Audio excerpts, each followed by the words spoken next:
Place Péberlan s'est tenu un micro-trottoir qui n'a rien à voir avec la manifestation des handicapés. Avec leurs caméras, ils interviewent des citoyens organisés par les étudiants à la demande de l'association Les Dealers de Sciences. Le thème, connaître son génome. Devons-nous tous savoir, c'est Mathieu Salaberry qui nous l'explique. Ouais, ça tourne. Alors, super. Tu t'expliques, bonjour. Voilà, donc bonjour, je suis Mathieu Salaberry, je fais partie de l'association des Dealers de Sciences qui est rattachée à l'université Bordeaux-Montaigne. Donc en fait c'est un master professionnalisant qui incite les étudiants donc, à organiser des événements, des conférences-débats notamment, pour faire rencontrer la communauté scientifique et le grand public. Donc là on a la deuxième conférence de l'année qui arrive mardi prochain, le 17 février, au cinéma Utopia à 18h. C'est gratuit, il faut simplement aller retirer ses places au cinéma avant, c'est la seule contrainte. Et donc là en fait à chaque fois ce qu'on fait avant chaque événement, c'est qu'on organise un micro-trottoir. Donc là on est en train de filmer les gens dans la rue pour un peu prendre le pouls de la société et savoir donc ce qu'ils pensent du sujet qu'on traite. Là je ne sais pas si je l'ai dit encore, mais le sujet qu'on traite donc c'est la connaissance du génome humain, le décryptage de l'ADN et comment gérer ces informations et comment faire face à toutes ces infos-là. Voilà. Donc c'est l'université de Bordeaux 3 qui organise. Université Bordeaux-Montaigne en fait. Alors c'est pas l'université qui organise, c'est l'association des dealers de sciences qui réunit donc les étudiants du master professionnel médiation des sciences de l'université.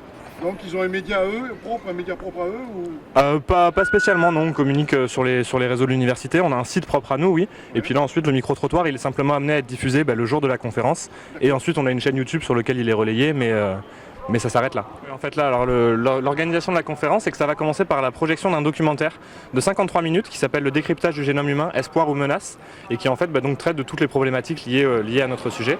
Suite à ça, on présente donc le micro-trottoir qu'on est en train de filmer pour montrer un petit peu donc ce que pense la société du sujet qu'on est en train d'évoquer. Et puis ensuite, donc il y a des spécialistes qui viennent parler. Donc on a un philosophe, on a un scientifique, un médecin généticien.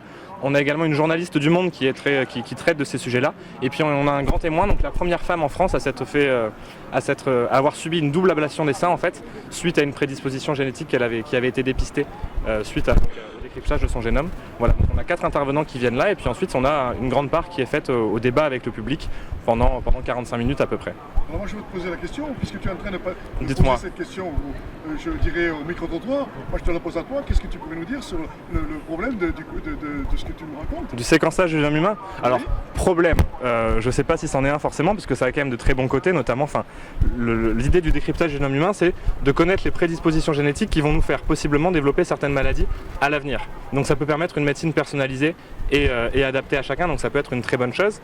Les dérives qu'on peut y voir, simplement, c'est des dérives eugénistes à la fois. Est-ce que la place dans la société qu'on va occuper ne va pas être induite par notre génome humain, par la connaissance de ce génome, et puis surtout, comment protéger ces données-là. Aux États-Unis, par exemple, les assurances sont déjà plus chères en fonction de notre état de santé et de ce que dit le génome sur notre personnalité et sur les maladies qu'on va développer. En France, c'est pas encore le cas, mais on peut imaginer que ça sera dans quelques années beaucoup plus compliqué d'obtenir un prêt, un loyer, enfin n'importe quoi, un prêt ou un emploi plutôt, en fonction des maladies qu'on risque de développer.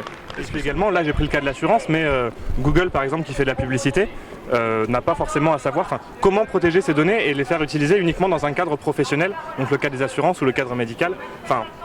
On ne peut pas le savoir pour le moment et si jamais ça tombe dans le bien commun entre guillemets, ça peut devenir problématique et c'est des informations qui nous concernent, qui sont propres à nous et qui ne doivent pas forcément être divulguées à tout le monde. Donc seul le médecin serait en droit d'avoir ces informations? À l'heure actuelle, en tout cas, seul le médecin est en droit d'avoir ces informations en France. Après, les législations sont différentes selon les pays, mais en France, pour le moment, c'est le cas. C'est protégé par les lois de bioéthique notamment, qui sont amenées sans doute à évoluer. Donc chaque personne qui aurait des informations sur sa personne, seul le médecin peut avoir la connaissance de cela. Pour le moment, en fait, en France, un décryptage du génome, ça se fait uniquement dans 2 cadres. Donc le cadre juridique, dans une enquête policière, donc les tests ADN dont on parle beaucoup, et puis donc le cadre médical, pour connaître des prédispositions à développer certaines maladies. C'est les 2 seuls cadres pour le moment dans lesquels on peut utiliser le test génétique pour se faire décrypter son génome. Donc bon, on rappelle la date, quand c'est que ça se fait. Donc, venez nombreux le mardi 17 février à 18h tapante au cinéma Utopia. C'est gratuit, c'est accessible aux personnes à mobilité réduite, c'est traduit en langue des signes française. La seule contrainte, c'est d'aller retirer ses places avant. Alors vous pouvez venir bien sûr le jour même, dans l'espoir qu'il y ait des places, mais dans l'idéal, allez les retirer avant au cinéma Utopia. Voilà, mais c'est gentil à toi, merci. Merci à vous en tout cas. Super, bonne journée.